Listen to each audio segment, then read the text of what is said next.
여러분 안녕하세요. 서핑 읽어준 남자 송민입니다. 오늘은 지난 시간에 이어서 올림픽 관련 얘기를 조금 더 해보도록 하겠습니다.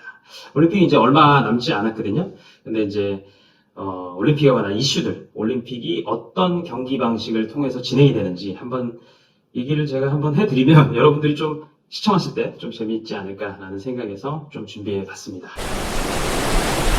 우선은 남자 선수 20명, 여자 선수 20명이 금메달을 두고 다투겠죠. 그리고 롱보드 종목은 이번 올림픽에는 아직은 들어가지 않았어요. 그래서 숏보드 종목 남자 20명, 여자 20명 이렇게 들어가게 됩니다. 라운드 1은 엘리미네이션, 그러니까 탈락자가 없는 경기입니다. 그래서 WSL 같은 경우도 보통 이렇게 많이 했었어요.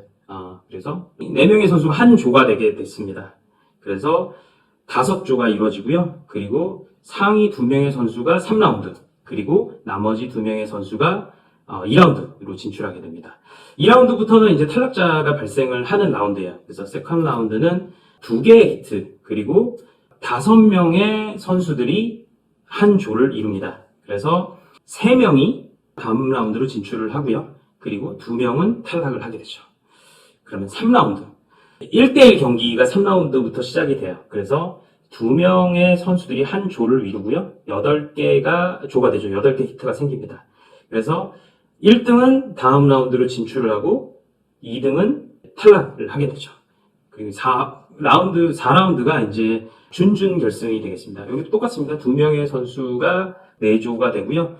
그리고 1명이 진출하고 1명이 탈락하는. 그리고 라운드 5, 그러니까 세미파이널에서 진 사람이 동메달 결정전을 진출을 하게 됩니다. 보통 이제 WSL은 동메달을 따로 이렇게 하지는 않는데 올림픽이다 보니까 동메달 결정전이라는 히트를 한 번 더 하는 것 같습니다. 그 다음에 금메달, 은메달을 두고 다투는 진검승부를 해서 금메달, 은메달, 동메달. 그래서 이 금메달을 두고 남자 선수 20명, 여자 선수 20명이 다투는 구조가 될 것 같습니다. 그러면 지금 현재 이 올림픽관에서 이슈들이 뭐가 있는지 한번 지켜보도록 하겠습니다. 제가 좀 검색을 해봤어요. 그랬더니 나오는 게 중요한 게 하나 딱 나오더라고요. 가장 큰 이슈, 이번 올림픽에서. 물론 이제 다른 이슈들도 있습니다. 파도가 있을지 없을지, 파도가 작고 안 좋을 것이다. 뭐 좋을 수도 있겠지만 안 좋을 수도 있죠. 그래서 그거에 대한 걱정, 그거를 타겟으로 선수들이 이제 지금 현재 트레이닝을 하는 걸로 알고 있습니다.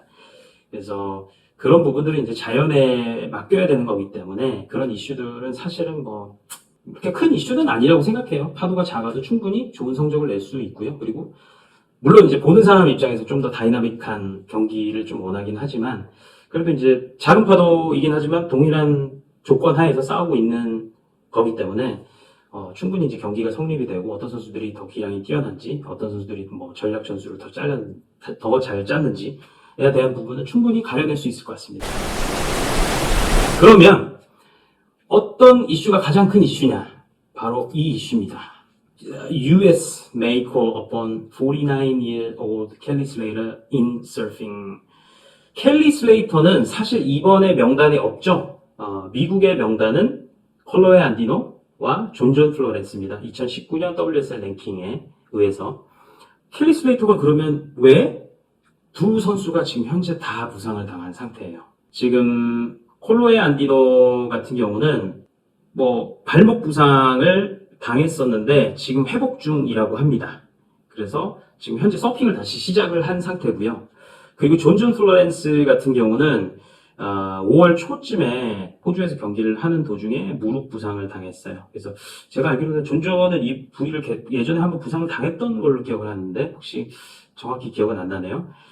그래서 수술을 받고 했는데 지금 글쎄요, 이제 좀 시간이 많이 남지 않은 상황에서 어떤 상황을 보일지 모르겠어요. 그래서 여기 켈리 슬레이터가 하와이 노스쇼어에서 존 플로렌스가 패들보드를 타고 이제 트레이닝, 그러니까 뭐 재활 운동을 하는 걸 봤는데 존 플로렌스의 동작 자체가 이상했다. 그러니까 부상당한 왼쪽 다리를 차지를 못했다라고 하는 게 자기가 본인이 파악을 했을 때 아마 이런 고통이 있기 때문에 그런 동작이 힘들지 않았나라고 이제 얘기를 하는 것 같아요. 그리고 그러니까 이제 존이 참가를 하기 위해서는 12주 만에 수술해서 돌아와서 완벽한 컨디션을 보여야 됩니다. 그래서 존존이 과연 참가를 할 수 있을지, 그래서 지금 미국 서핑협회 그렉 크루즈라는 분이 폴로의 안디노는 참가의 가능성이 높다라고 얘기를 했어요. 아마 지금 현재 다시 재활을 끝내고 서핑을 시작을 한 상태이기 때문에, 그래서 폴로의 안디노는 출전을 할 것이다 라고 했는데, 존 플로렌스는 약간은 좀 잘 모르겠다라는 인터뷰가 있는 것 같습니다. 크루즈가 말하기를 존은 본인이 갖고 있는 또는 몸 상태가 70%만 돌아와도 메달을 딸 수 있다라고 얘기를 했습니다. 이게 존이 얼마나 빠른 회복력을 보여서 올림픽에 참가를 할 수 있을지 모르겠어요. 근데 저는 솔직히 개인적으로 켈리 슬레이터가 올림픽에 참가를 하는 모습을 좀 보고 싶어요. 왜냐면 최근에 이제 켈리 슬레이터가 기량이 좀 많이 좀 줄은 걸로 보입니다. 왜냐면 지금 현재 만 49세면 나이가 많은 행님이시죠.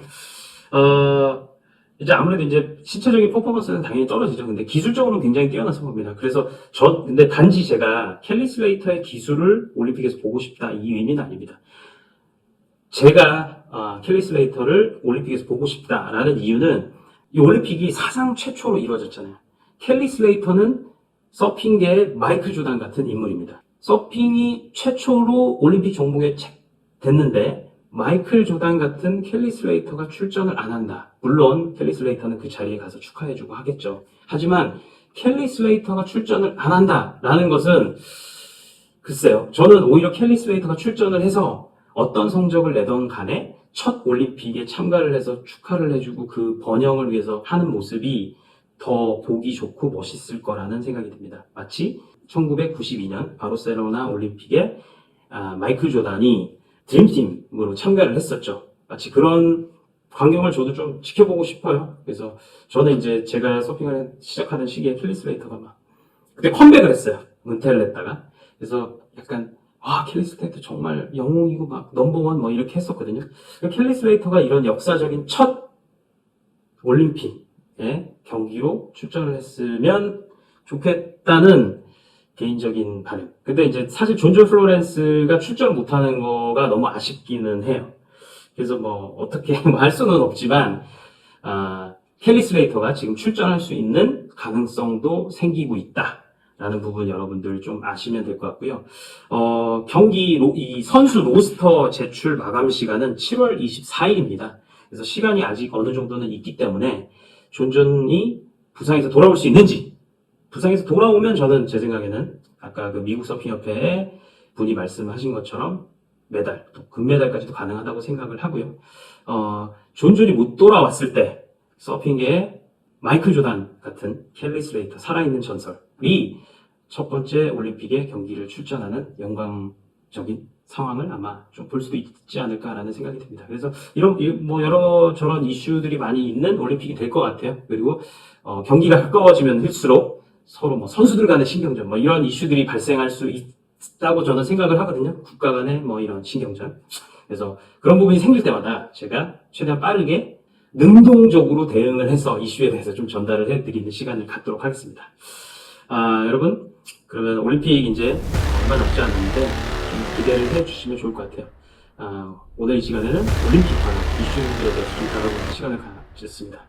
여러분, 구독, 좋아요, 알림 이런 거는 저한테 엄청 큰 힘이 돼요. 그리고 저희 편집하는 분들 부탁드릴게요. 여러분 감사합니다.